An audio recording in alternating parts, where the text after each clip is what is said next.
2016 had a lot of anime series that I loved. There were tons of series that I followed strongly and never missed an episode of, but one series above the rest kept me awestruck and weirdly intrigued the whole time it was running.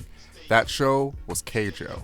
For those that don't know, Keijo is an anime about a fictional sport of the same name played by only women. In Keijo, players must use only their hips and chest to knock their opponents off a platform into the water and be the last woman standing. Sounds like a pretty dumb and misogynistic premise, right? Well, from a distance it can definitely seem that way, but Keijo actually has a lot about it that makes you enjoy it aside from the TNA. What are the things that makes Keijo so great? What makes Keijo different from something like Nelly's tip drill?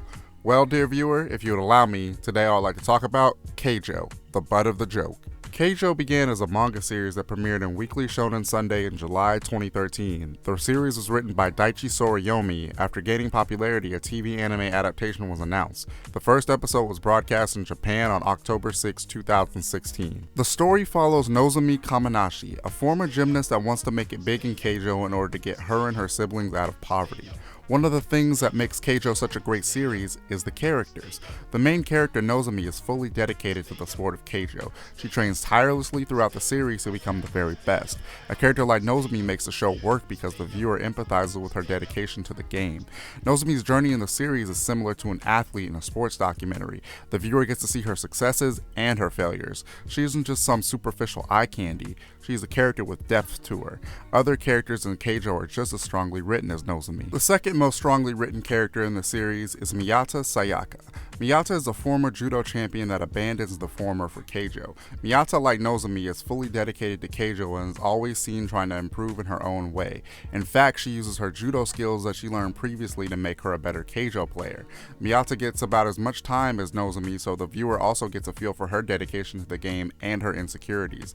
Just like Nozomi, Miata is not just an attractive girl to be eye-humped. She is a fully realized character by the end of the show. She moves past her insecurities to play the game of Keijo and wants to be the very best herself. The characters in Keijo add legitimacy to the show. Due to strong writing, the characters of Keijo help make the series enjoyable and keep the audience invested. The seriousness in which a game of Keijo is played helps make the show such a great experience. As I said previously, Keijo from a distance sounds like a horribly dumb and misogynistic sport like, well, lingerie football. However, the technical seriousness that a game of Keijo is played with makes the game feel real and make the viewer feel invested. There are actually quite a bit of rules, strategy, and skill involved in the game. First, let's talk about the rules. Keijo can be played as both a team game or as a free-for-all game. In the free-for-all game, 6 players race together and try to knock each other off the platform or land into the water using only their hips and chest. Using other limbs like hands and legs to attack the opponents will end with a ban. Players are not allowed to touch the land with anything other than their feet. If they touch the land with anything besides this is considered a fall and they lose the game. The last person standing at the end of the 5-minute time limit is the winner. Team games follow the same rules except it consists of a 4 versus 4 team, and the first team to knock out all the opposing team's players wins. Now a bit about strategy and skill. Like other sports, Keijo has different kinds of players. Due to these varied differences in players, each player is placed into a category that will maximize their skills. There are 3 categories that a player can be placed into: infighter, outfighter, or counter. An infighter is a close range fighter that mainly focuses on power. An outfighter is a hit and run fighter that focuses on speed. A counter is a fighter that focuses on defense and utilizes their opponent's strength to convert it to their own attack. Each category can both beat and be beaten by another category. The categories work on a rock, paper, scissors type system and serve to make the game more balanced and interesting. The rules and strategy aspects of Keijo let the viewer know that the game was very well thought out.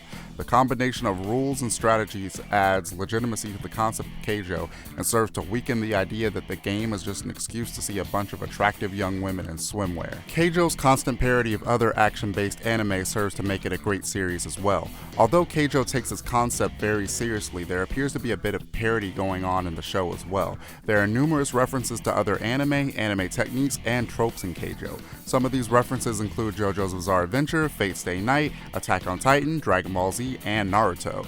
These references exist as a wink to the viewer that the series is very self-aware of its ridiculous concept and doesn't care. The show wants the viewer to know that it's just as epic and ridiculous as these other shows. The show also wants the viewer to know that even though the main cast is a bunch of girls, they can be just as tough and badass as their super-powered brothers. In conclusion, Keijo is a great series from last year that I absolutely loved. If you are not easily offended, like to see interesting characters, ridiculous yet strategic fights, and a fun story, I can't recommend it enough. Keijo isn't for everyone, but it kept me invested the whole way through, and if you made it this far in this video, I hope you consider watching it so maybe it does the same for you. Keijo is great for me because it knows full well that it is both silly and ridiculous. A show with 8 exclamation points in its title has to be self-aware. Keijo is completely content with its identity, and that above all else makes it one of my favorite series of 2016.